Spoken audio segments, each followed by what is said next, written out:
CM Dhami ने दी आंगनबाड़ी कर्मियों को सौगात। डीबीटी के माध्यम से प्रदान की प्रोत्साहन राशि। हर आंगनबाड़ी कर्मी को प्रोत्साहन राशि के रूप में मिले 12-12 हजार रुपए।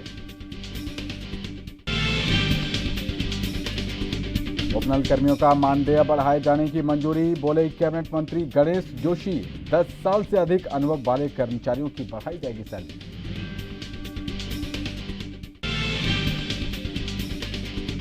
अल्मोड़ा के दौरे पर पहुंचे केंद्रीय रक्षा राज्य मंत्री अजय भट्ट। कहा, प्रदेश को बहुत जल्द बनाएंगे पर्यटन हब।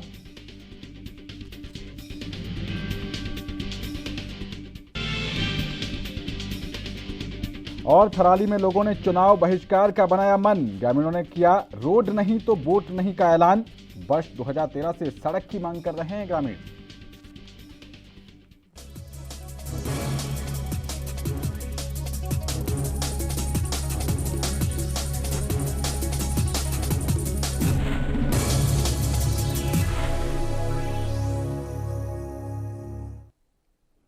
नमस्कार, आप देख रहे हैं एएनबी न्यूज और मैं हूं आपके साथ पवन पांडे। स्वागत है आपका आपड़ू उत्तराखंड में और अहम खबर के साथ बुलेटिन का आगाज करते हैं। मुख्यमंत्री पुष्कर सिंह धामी ने सचिवालय से आंगनबाड़ी कर्मचारियों को प्रदान की जा रही प्रोत्साहन राशि का डीबीटी के माध्यम से शुभारंभ किया। इससे 33,297 आंगनबाड़ी कर्मचारियों के खाते में डीबीटी के माध्यम से धनराशि भेजी गई। मुख्यमंत्री की घोषणा के क्रम में आंगनबाड़ी कर्मचारियों को कुल 40 करोड़ रुपए की धनराशि दी जा रही है। इस दौरान मुख्यमंत्री पुष्कर सिंह धामी ने कहा कि कोविड-19 के दौरान आंगनबाड़ी की बहनों ने जान जोखिम में डालकर काम किया। कोविड के दौरान सराहनीय कामों के लिए उन्हें पुरस्कार दिया जा रहा है और उन्होंने कहा कि जल्द ही आंगनबाड़ी कार्यकर्तियों के लिए हितों के लिए बड़ा निर्णय लिया जाएगा। मुख्यमंत्री ने कहा कि 100 दिन पहले मुझे प्रदेश के मुख्य सेवक की जिम्मेदारी मिली थी और इन 100 दिनों में 300 से अधिक महत्वपूर्ण निर्णय लिए गए। उन्होंने कहा कि प्रधानमंत्री नरेंद्र मोदी द्वारा 2025 तक उत्तराखंड को हर क्षेत्र में अग्रणी राज्य बनाने का लक्ष्य दिया गया है और इसके लिए राज्य सरकार द्वारा हर संभव प्रयास किए जाएंगे।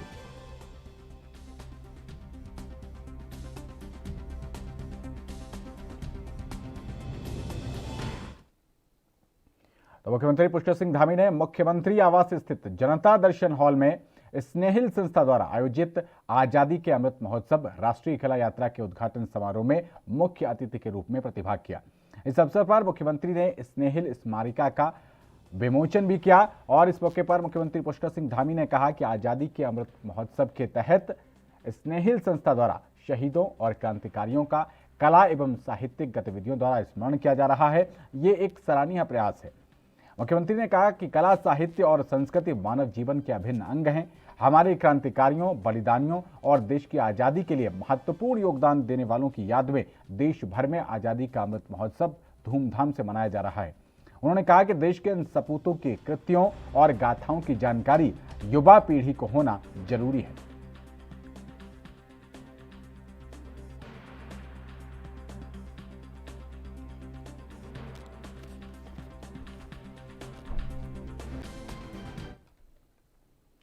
उत्तराखंड के मुख्यमंत्री की जिम्मेदारी संभालते हुए सीएम पुष्कर सिंह धामी को आज 100 दिन हो गए हैं। इन 100 दिनों में सीएम धामी ने अपनी सरकार की बदली हुई छवि जनता के बीच पेश करने की कोशिश की। उनके इस काम को आम जनता किस रूप में ले रही है, इसको लेकर हमारे संवाददाताओं ने उत्तराखंड की आम जनता से प्रतिक्रिया जानी। देखिए इस दौरान उनका क्या कुछ कहना है।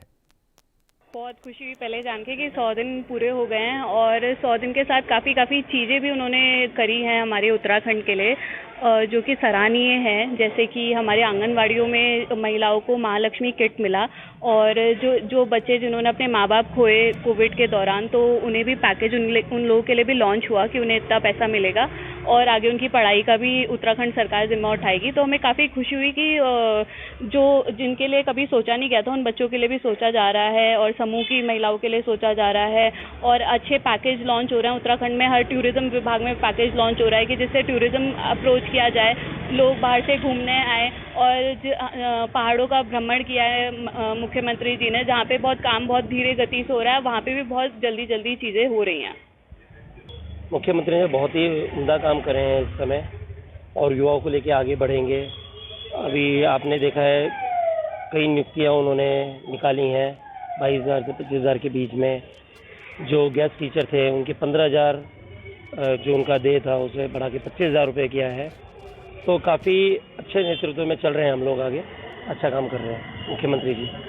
तो उन्होंने बहुत सारे अच्छे काम किए हैं, जैसे ये आंगनबाड़ी में टीचर्स हैं उनको उनकी भी सैलरी बढ़ा दी, और ये क्या कहते हैं उसको, ये आशा कार्यकर्ता है उनको भी कोरोना काल में उनका भी 3-3 हज़ार रुपये के लगभग ऐसी काफ़ी कुछ बढ़ा रखा है। जैसे टीचर हैं जो गेस्ट टीचर थे उनकी पहले 15,000 टीचर सैलरी थी, वो उनकी एजुकेशन देखो कि एजुकेशन के हिसाब से 15,000 मिल क्या रहा था उनको, कुछ भी नहीं। तो उन्होंने जो है उनको उनकी 15,000 से 25,000 कर दी है। तो ये मुझे बहुत ही अच्छा वो लगा, जो 15,000 से उनका 25,000 हो चुका है। क्या आप पुष्कर सिंह धामी की सरकार से? उनकी सरकार से तो ऑब्वियसली सभी लोग खुश हैं। मेरे हिसाब से तो लगभग सारे उत्तराखंडी खुश हैं उनके, और अभी आगे भी उनसे ये उम्मीद है कि वो अच्छा ही काम करेंगे। हमारे उत्तराखंड को अब तक ऐसा कोई मुख्यमंत्री मिला ही नहीं कि जो इतना उत्तराखंडियों पे, पहाड़ियों पे इतना विशेष ध्यान दे रहे हैं। आगे बढ़ते हैं। केंद्रीय पर्यटन और रक्षा राज्य मंत्री अजय भट्ट अल्मोड़ा दौरे पर पहुंचे और अल्मोड़ा पहुंचने पर बीजेपी कार्यकर्ताओं ने मंत्री अजय भट्ट का स्वागत किया।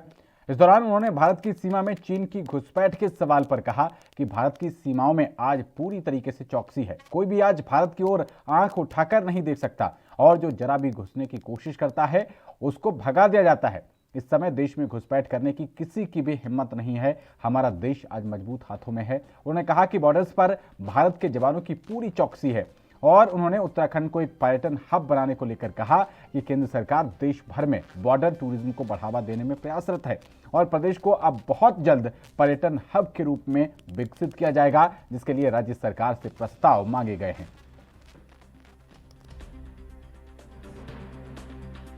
कोई घुसपैठ आज देश में नहीं कर सकता है, ये कहने की बात है। किसी की हिम्मत नहीं है आज भारत की सरहद में आप घुस पाए। अगर भूले भटके कोई रास्ता भटक के अंदर भी आ जाता है वो भाग खड़ा होता है। आज देश की ऐसी स्थिति है। माननीय नरेंद्र मोदी जी के नेतृत्व में 7 सालों में जो काम हुआ है, भूतो न भविष्यति, और आज हम आंख से आंख मिला के बात कर सकते हैं। दूसरों की हिम्मत, ऐसी हिम्मत हमारे साथ नहीं है। देश पूरी तरह से सुरक्षित है। हमारी सेना का मनोबल बहुत ऊंचा है। यहाँ पर एक छोटे से ब्रेक के लिए फौरन लौट रहे हैं, बने रहिए एनबी न्यूज के साथ।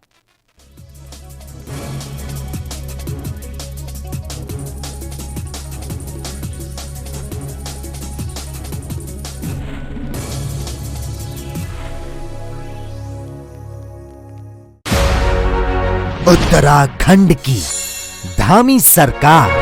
मैं पुष्कर सिंह धामी ईश्वर की शपथ लेता हूं कि मैं विधि द्वारा स्थापित भारत के संविधान के प्रति सच्ची श्रद्धा और निष्ठा रखूंगा। 100 दिन ऐतिहासिक।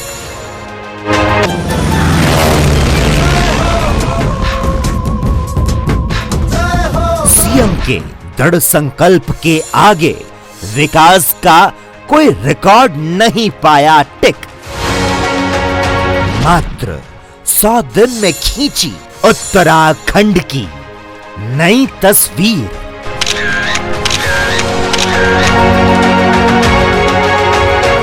जनहित के फैसले लेकर बदली जनता की तकदीर। पटरी से उतरी अर्थव्यवस्था को मुख्यमंत्री धामी ने पकड़ाई रफ्तार। आम से खास बन गई उत्तराखंड में पुष्कर सिंह धामी सरकार। न भय न भ्रष्टाचार, उत्तराखंड में धामी सरकार। सीएम पुष्कर सिंह धामी के 100 दिन रात 8 बजे सिर्फ ANB न्यूज पर।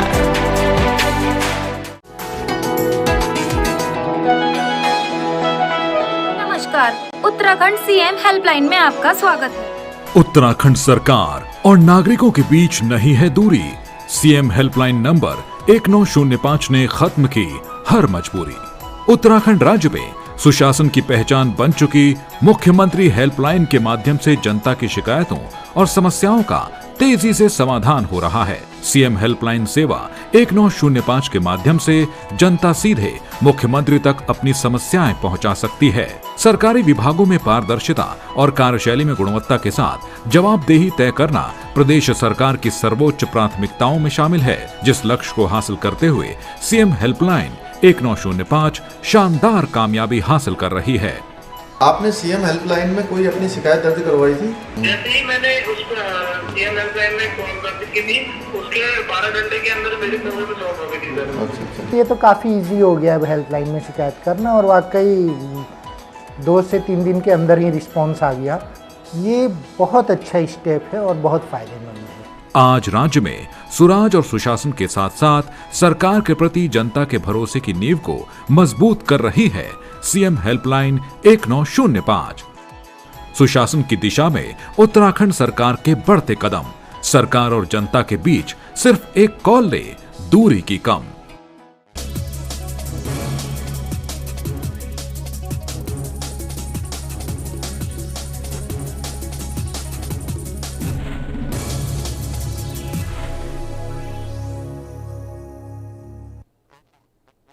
के बाद स्वागत है आपका। अगली खबर का रुख करते हैं। कैबिनेट बैठक में कैबिनेट उप समिति की रिपोर्ट पेश की गई और इसमें उपनल कर्मियों के मानदेय को लेकर मंजूरी दी गई है। कैबिनेट मंत्री गणेश जोशी ने जानकारी देते हुए बताया कि उपनल कर्मियों की मांग को मान लिया गया है और कैबिनेट में फैसला लिया गया है कि 10 साल तक के उपनल कर्मचारियों का वेतन 2000 रुपये बढ़ाया जाएगा, जबकि 10 साल से अधिक अनुभव वाले कर्मचारियों की सैलरी 3000 रुपये बढ़ाई जाएगी।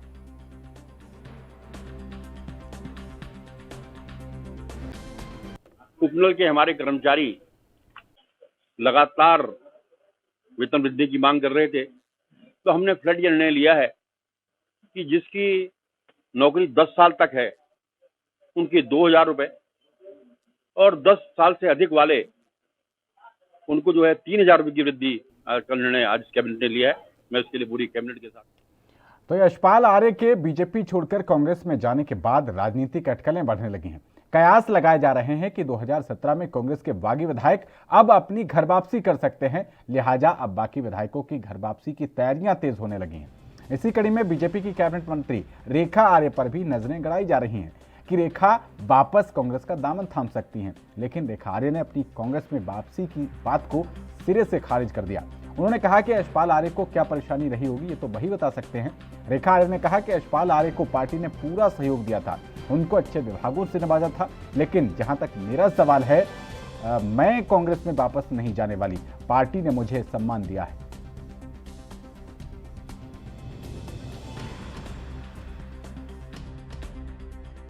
मैं समझती हूँ कि मैं भारतीय जनता पार्टी के साथ में पूरी तन्मयता के साथ में, मैं भारतीय जनता पार्टी ने जिस प्रकार से मैं समझती हूँ कि जितना सम्मान, प्यार, स्नेह और आगे बढ़ाने का और महिला होने के नाते भरपूर आशीर्वाद देने का काम किया है, मैंने पूरे आत्मीय रूप से जो है भारतीय जनता पार्टी जब मैं आई थी तो भारतीय जनता पार्टी को अपनाया भी था। और मैंने फ्लोर टेस्ट में शायद मैं ही पहले ऐसे विधायक रही होंगी जिनको फ्लोर टेस्ट में मैंने जो है खुल के अपना मतदान दिया और उसके बाद में मैंने अपनी विधायकी को तो, और मुझे ये भी पता है कि उसके बाद में कितने हरीशावा जी ने मुझ पर एफआईआर दर्ज कराया, वो सारी चीजें घटनाक्रम मुझे मालूम है।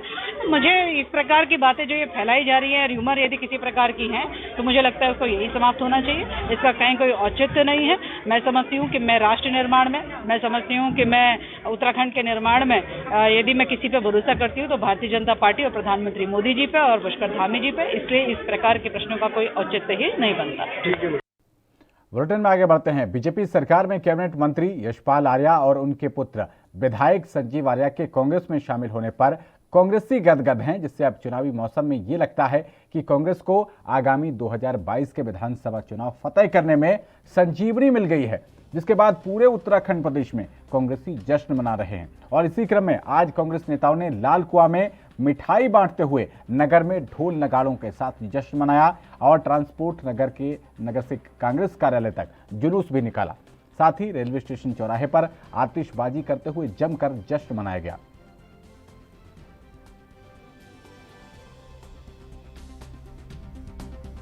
यशपाल आर्य जी कांग्रेस में शामिल हुए हैं। हम उन सब कांग्रेसजन उनका कांग्रेस परिवार के पूरे सदस्यगण उनका स्वागत करते हैं, अभिवादन करते हैं। और हमें पूर्ण विश्वास है कि माननीय यशपाल आर्य जी और संजीव आर्य जी के आने से कांग्रेस पार्टी को बहुत अच्छा रिजल्ट मिलेगा और 2022 में, आगामी 2022 में जो उत्तराखंड में विधानसभा चुनाव होने वाले हैं उसका हमें अच्छा रिजल्ट मिलेगा और उत्तराखंड में कांग्रेस की सरकार बनेगी। माननीय यशपाल आर्य जी वैसे भी कांग्रेस परिवार के ही थे। परिवार में कभी कभी थोड़ा सा मनमुटाव हो जाता है, लेकिन आज उन्हें इस बात का विश्वास हो गया कि कांग्रेस पार्टी ही एक ऐसी पार्टी है जो समभाव की पार्टी है, सर्वधर्म की पार्टी है। इसलिए आज उन्होंने, क्योंकि कांग्रेस पार्टी दलित और मजदूरों की, किसानों की, हर वर्ग की पार्टी, बड़ा नाम है, बहुत बड़ा चेहरे हैं वो हमारे। वो मेरे को याद है कि 1995 में मुझे कांग्रेस भी उन्होंने ही ज्वाइन कराई थी। वो मेरे, एक तौर से कहा जाए तो मेरे राजनीतिक गुरु थे, गुरु हैं और गुरु रहेंगे। ठीक है, हम लोग दोनों अलग अलग पार्टियों में थे, लेकिन जो है वो मुझे भी बड़ा अजीब लगता था कि हमारे गुरु भाई देखिए वो दूसरी पार्टी में है, आज वो यहाँ पर वापसी उन्होंने। तो वक्त हो रहा है छोटे से ब्रेक का, देखते रहिए एनबी न्यूज़।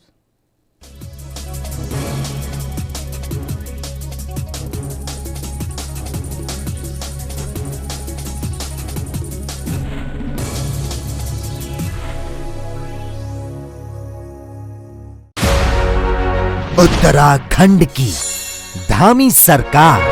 मैं पुष्कर सिंह धामी ईश्वर की शपथ लेता हूं कि मैं विधि द्वारा स्थापित भारत के संविधान के प्रति सच्ची श्रद्धा और निष्ठा रखूंगा। 100 दिन ऐतिहासिक।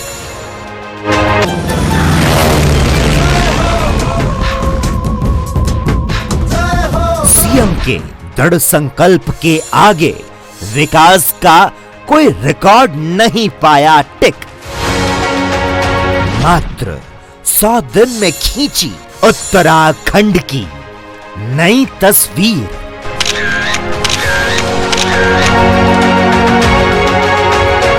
जनहित के फैसले लेकर बदली जनता की तकदीर।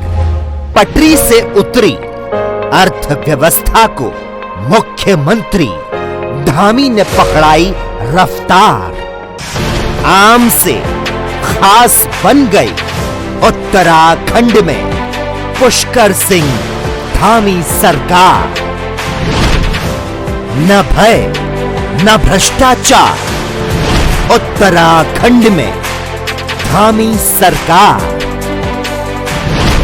सीएम पुष्कर सिंह धामी के 100 दिन रात 8 बजे सिर्फ ANB न्यूज पर।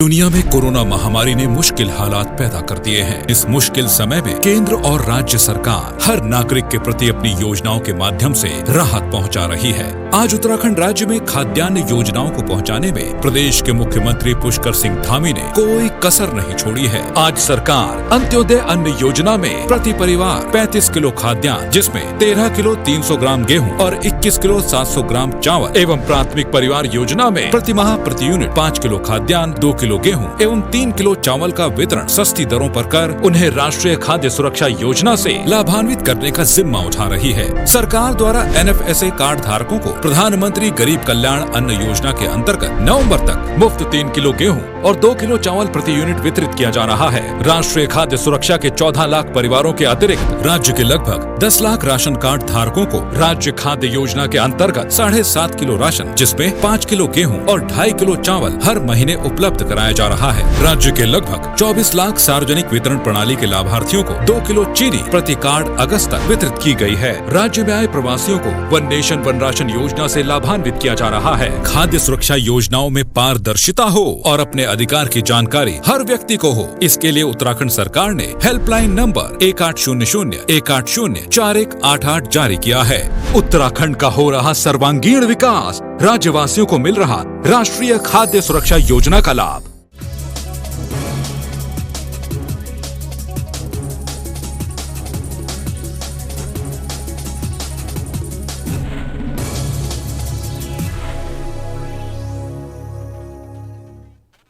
ब्रेक के बाद स्वागत है आपका अपने उत्तराखंड में। अगली खबर का रुख करते हैं। उत्तराखंड विधानसभा के चुनाव नजदीक हैं। ऐसे में सरकारों से विकास की अपेक्षा रखने वाले आम जनमानस की चुनावी साल में उम्मीदें बढ़ जाती हैं। चुनावी साल में सरकार की आलोचना, वाहवाही और सरकार के बेहतर विकास कार्य और छूटे हुए कार्यों का आकलन करके जनता लोकतंत्र के इस पावन पर्व में अपना मत सुनिश्चित करती है। लेकिन थराली विधानसभा के नारायणबगड़ विकासखंड के दूरस्थ गांव नाखौली ग्राम सभा के ग्रामीणों ने सड़क की मांग को लेकर चुनाव से पहले ही आपसी बैठक के बाद सर्वसम्मति से प्रस्ताव पारित किया है और चुनाव बहिष्कार करने का मन बना लिया है।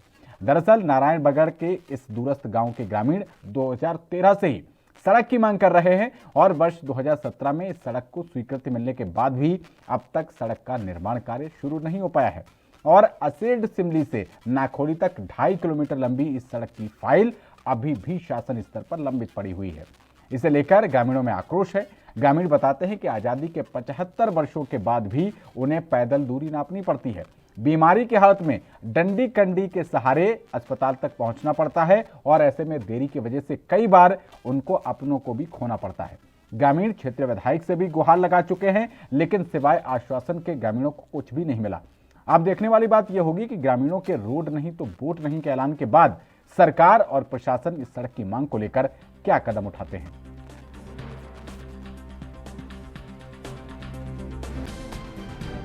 7 साल से ऊपर हो चुका रोड की मांग करते करते। कार्यालय में ये बोले हो जाएगा होते होते आज लगभग 7 वर्ष पूरे हो चुके हैं। अभी हम जैसे पहले थे, जैसे अंग्रेजों के ज़माने में थे, वैसे आज भी हैं। हम रोड से हम इतने वंचित हैं, इतने बुजुर्गों यहाँ पे हैं, प्रसव वाले ये महिलाएं हैं। रात भी कहाँ डंडी मिल गई, कौन आदमी मिलेगा। जवान सब प्लान हो चुके हैं, हम बूढ़े कहाँ तक जाएंगे। हम सरकार के इतने भरोसे बैठे हुए हैं कि आज देंगे, आज आएगा, कल आएगा, आज आएगा, इसी आशाओं में साथ आता बैठे हुए। अब हद से ज़्यादा हो गया।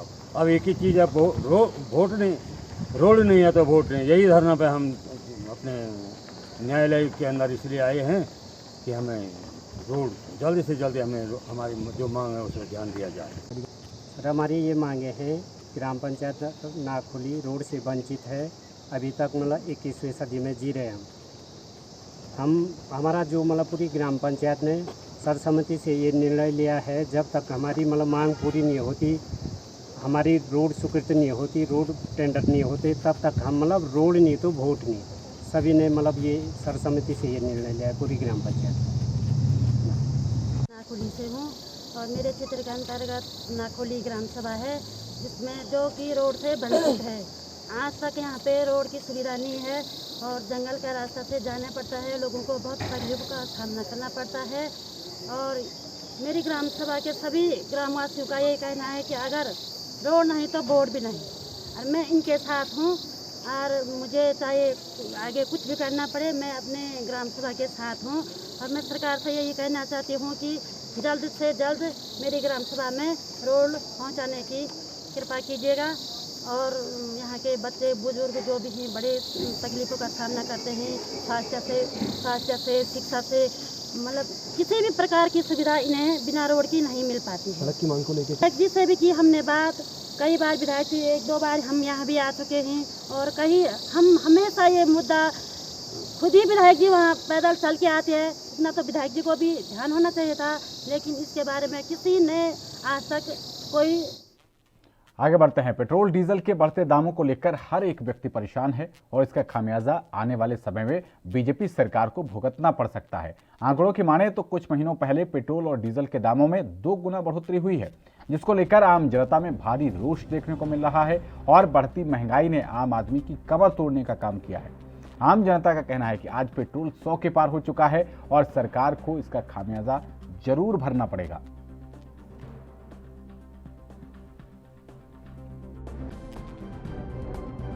सर, महंगा इतना हो गया कि लगभग मेरे जो सिर के बाल थे वो लगभग जो थोड़े बहुत बचे थे वो भी उड़ गए। परेशानी इतनी ज़बरदस्त हो गई। इस देश में तेल ही तेल जो है इतना महंगा होता जा रहा है। गैस अंबानी को दी, गैस महंगी हो गई। कोयला अब अंबानी को दिया, वो महंगा हो गया। जो चीज़ बड़े बड़े बिजनेसमैन को दिया वो महंगा हो गया और मर रही आम जनता है, आम नागरिक है। यही मैं कहना चाहूँगा, सरकार बहुत सारे उस पर तो उत्तराखंड सरकार के कैबिनेट मंत्री यशपाल आर्य और उनके विधायक पुत्र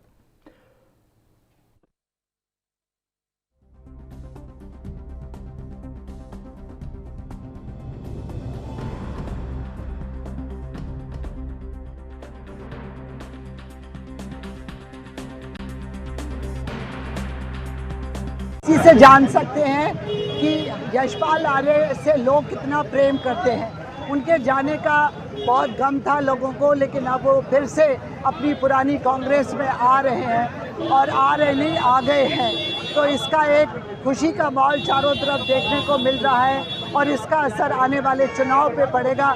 हम हर हाल में इस बार सत्ता में आएंगे और हमारे यशपाल आर्य जी जो कांग्रेस के एक बहुत बड़े स्तंभ बनकर उभर रहे हैं, उनका भी हम स्वागत करते हैं और इसी बात को लेकर हम सबसे प्रार्थना भी करते हैं कि सब लोग एकजुट होकर रहें और हमारे कांग्रेस का जो परचम लहराने वाला है उत्तराखंड में। उत्तराखंड की राजनीति के माहिर खिलाड़ी कहे जाने वाले बंशीधर भगत एक मजे हुए रंगमंच के कलाकार भी हैं। 3 बार के विधायक भगत हल्द्वानी के ऊंचा पुल में आयोजित रामलीला में राजा दशरथ का किरदार निभा रहे हैं। दशरथ के किरदार में बंशीधर भगत को पहचानना आसान नहीं है। वो किसी मजे हुए कलाकार की तरह राजा दशरथ के जीवन के सभी उतार चढ़ावों को जीवंत कर देते हैं। वैसे राजनीति की तरह ही बंशीधर भगत के लिए रामलीला का मंच भी नया नहीं है। वो पिछले 3 दशक से रामलीलाओं में अलग अलग किरदार निभा रहे हैं। वो अंगद और परशुराम का स्वरूप भी निभा चुके हैं और बंशीधर भगत अपने 6 बार विधायक बनने का श्रेय जनता के प्यार और भगवान राम के आशीर्वाद को बताते हैं। लेकिन ये भी सच है कि रामलीला की 3 दशक की यात्रा ने जनता के दिल में भगत के लिए जगह बनाने में मदद की है। वहीं उनके साथ कैकेयी का चरित्र निभा रहे सुंदर बिष्ट ने कहा है कि बंशीधर भगत के साथ वो कई सालों से रामलीला में चरित्र निभा रहे हैं और उनको बंशीधर भगत के साथ किरदार निभाने में एक अलग ही आनंद की अनुभूति होती है।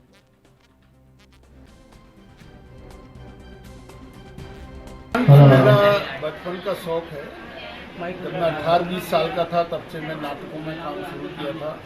वीर रविंद्र का नाटक खेला, जय जवान जय किसान खेला, राजा हरिश्चंद्र खेला। उसके बाद फिर मैंने 22 वर्ष की आयु में रामलीला का पहला पाठ परशुराम का खेला। हल्द्वानी की प्रसिद्ध रावण के किरदार करने वाले चंद्रलाल के साथ मैंने पाठ खेला और रामलीला में महिला पाठ छोड़कर राम लक्ष्मण भरत शत्रुघ्न छोड़कर हनुमान और रावण का पात्र छोड़कर सभी पात्रों का किरदार मैंने निभाया है। अंगद, परशुराम और दशरथ ये तीनों एक मंच पर मैंने कम से कम 20-22 साल तक खेले। फिर उम्र बढ़ गई तो मैंने अंगद छोड़ा, फिर व्यस्तता बढ़ गई, परशुराम दशरथ है जो 45वां वर्ष मेरा है और कुल रामलीला का 50 साल का मेरा सफर। अभी केके का पात्र निभा रहा हूँ यहाँ पर। मुझे 7 साल हो गए हैं।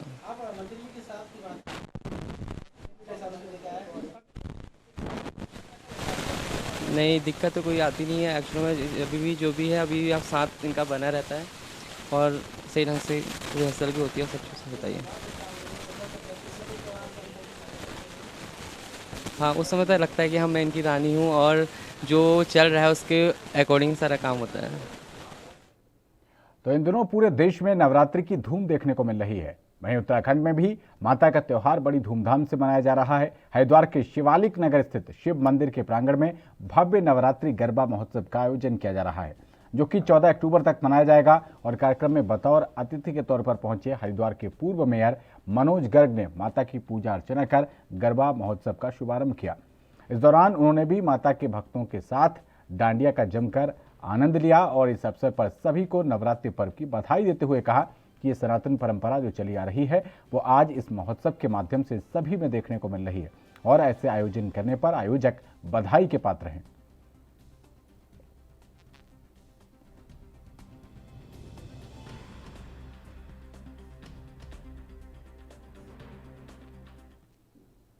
वहीं एम्स ऋषिकेश में पैरामेडिकल के छात्र भड़क गए हैं। छात्रों का आरोप है कि एम्स प्रशासन ने उन्हें हॉस्टल में कमरे अलॉट नहीं किए हैं, जिसकी वजह से उन्हें परेशानी का सामना करना पड़ रहा है।